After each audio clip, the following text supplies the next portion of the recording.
Hello, I'm Garrison King, and welcome to Griffin Rewind, the show where we highlight all of your Los Al sports. This week, we cover your Griffins taking to the gridiron against Canyon High, plus much more. Let's get started. Here are the key players for this week. Number 81, Joe Wysocki. The 6'3 senior is a valuable part of the offense, and he's a big target for quarterback Jack Talenko. He's definitely making his mark early on this season. Number 7, Jack Talenko, the 6'1 junior quarterback, is really coming into his own this season, showing that he can perform well in the pocket as well as on the scramble.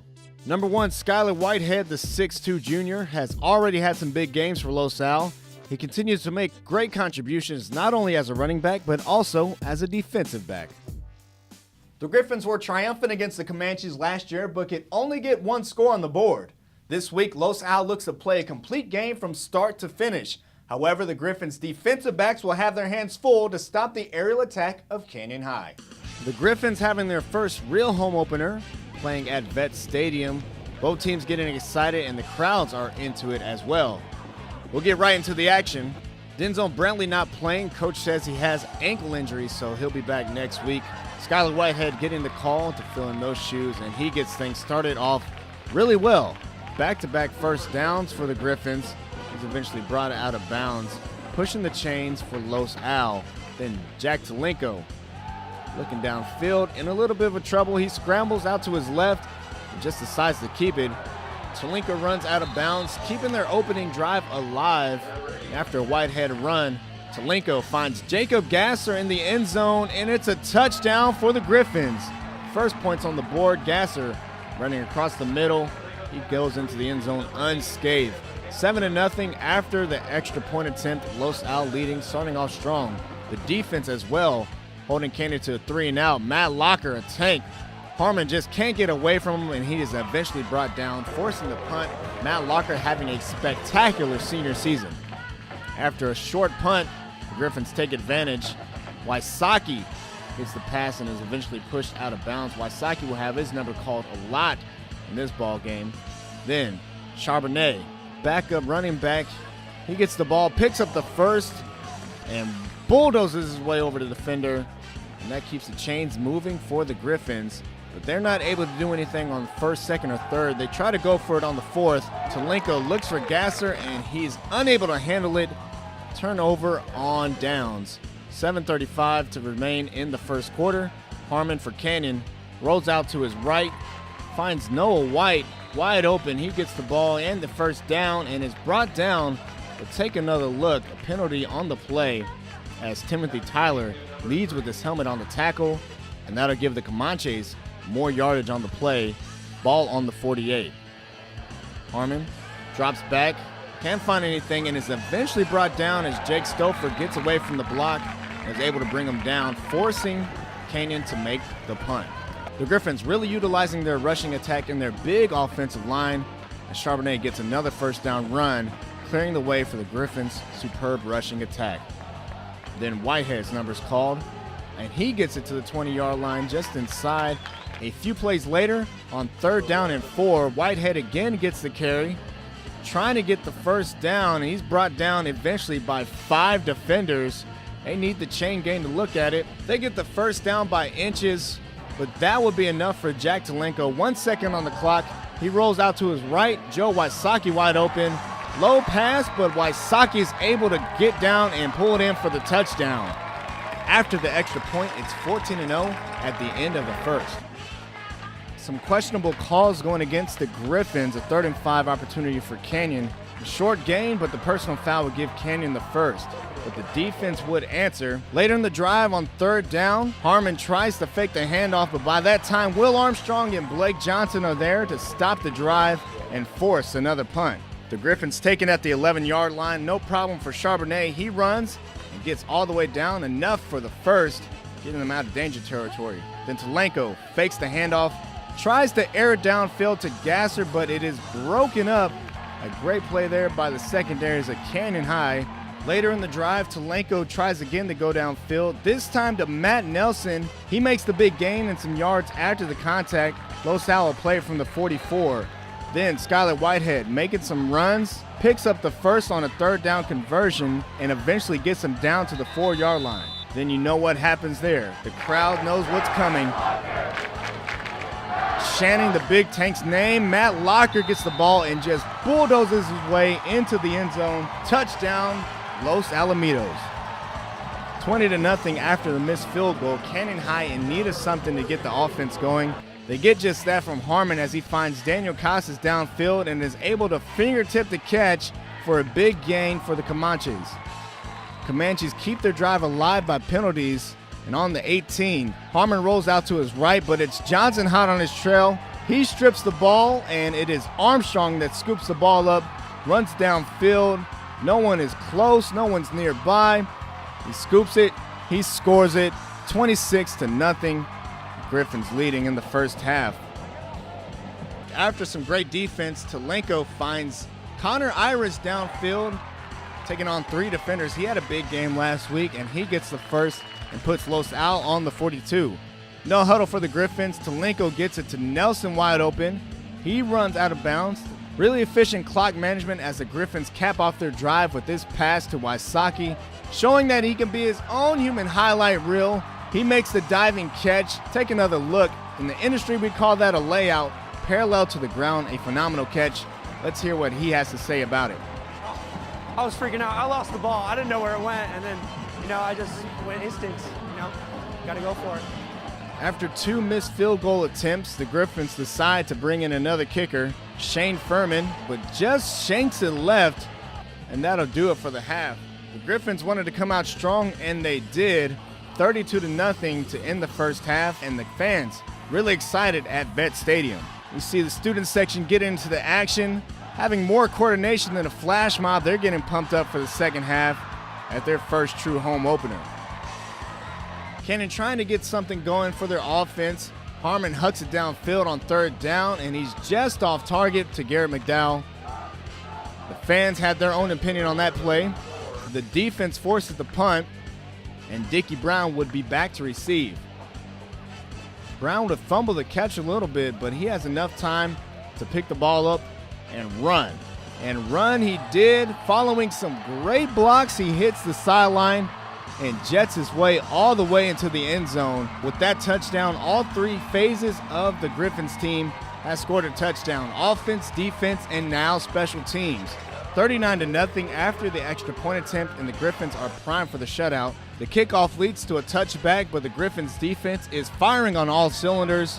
3rd and 14, and Zach Calhoun gets the sack, forcing the Comanches to punt from the end zone. Drew Platt tips the punt. Avery Jones from Canyon is able to pick it up to avoid the safety, but he is brought down at the 1, and it's a turnover on downs with prime scoring position. The Griffins will take over from the 1. Whitehead would get the carry, leaps into the end zone, is hit hard in midair, but he looks to be okay and gets the touchdown, extending Los Al's lead to 46-0 after the extra point. Griffins really can't do anything wrong at this point. Coach Barnes rests Talenko, so it's Connor Crook who gets his number called. He steps in seamlessly into the offense, gets hit big, but is able to pick up the first down. And that will pretty much do it as the Griffins run out the clock. A big win for Los Alamitos, and one that Coach Barnes can be happy about. Well, we had a great team effort on both sides of the ball. The defense played really well and got a shutout, didn't give up many yards. Had a lot of good plays. And the offense played well too. We moved the ball, we executed, we ran the ball well, found a couple guys that could rush the football, and we threw the ball. Talenko threw it well, and Wysocki made a couple of tremendous catches. All our receivers played really well tonight, so it's a good team effort. It's good to get this one under our belts and get a lot of kids in the game and start getting ready for some tougher games. Last year, Canyon played us real tough, so we want to come out from the first drive and strike hard on the first punch, and we did that. Scored, we didn't stop it on defense. We're still making some mistakes. I know we got to shape up for the next few weeks and going into the league, but it's really nice to get a shutout, confidence booster, definitely. We just had to play our game, and that was the main thing, just do our assignment and come out and just play hard. It's Los Al football. Yeah, I think everyone was really stoked for this win. I mean, we got a lot of guys that haven't played before, and everyone was really stoked to come out and play our first game, home game at Vets, and everyone was having a lot of fun. The crowd was really nice, and it was a good atmosphere tonight. Here's a look at the final stats. Joe Wysocki had a big game for the Griffins and 2 remarkable catches. He had 2 touchdowns, 4 catches on the night, good for 40 yards. Jack Talenko, 12 for 20 on the day, 147 yards and 3 touchdown passes. And Skylar Whitehead had a touchdown run, 89 yards on 14 carries. Here are some scores around the league. Downey beating Milliken 14-6. San Juan Hills blowing out Marina 48-0. Edison falling to Servite 42-21. Here's a look at the Sunset League standings. Los Alamitos taking control of first place with the 3-0 record. Edison and Fountain Valley tied for second. Marina and Huntington Beach still winless at 0-4. Coming up for the Griffins, they'll host the San Juan Hills Stallions Thursday with kickoff set for 7 p.m. at Vet Stadium. Here's a look at the schedule for other Los Alamitos athletics. On Tuesday, girls golf tees off against Fountain Valley for some league action. Girls tennis takes on University High School. On Wednesday, girls volleyball goes on the road to face Palos Verdes. Thursday, boys water polo is in action in the South Coast tournament for the weekend. On Friday, girls volleyball is set to take on Mira Costa, and in hockey, the Griffins hit the ice to take on Anaheim. If you want to sponsor the show, call us at 310-310-2637. That does it for this week's show. Be sure to catch us next time when we bring you coverage of the Griffins taking on the San Juan Hills Stallions. Stay tuned for the rewind of last week's game against Canyon High. And until next time, I'm Garrison King saying, Go Griffins.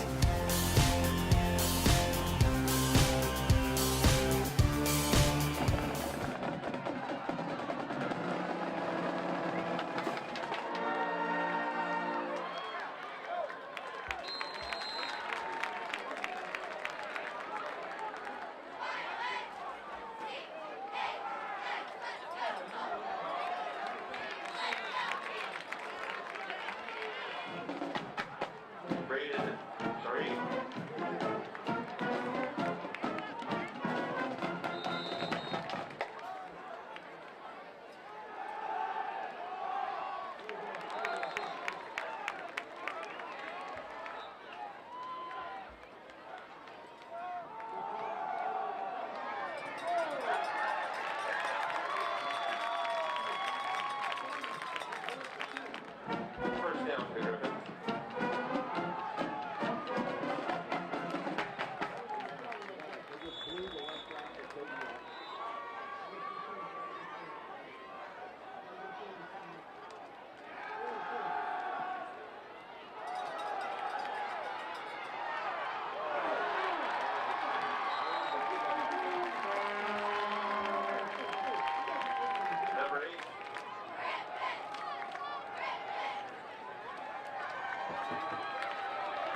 And for number 8, Jacob Gasser, falls incomplete.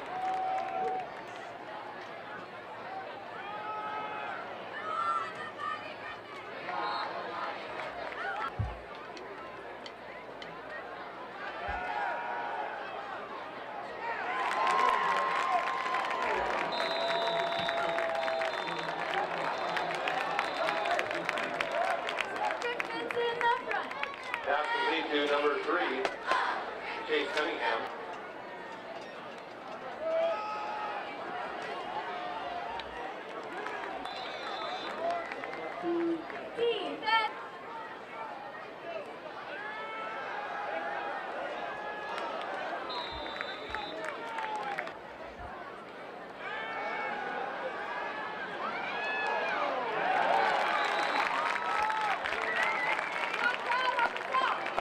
Quarterback brought down.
Number 2, Charlie.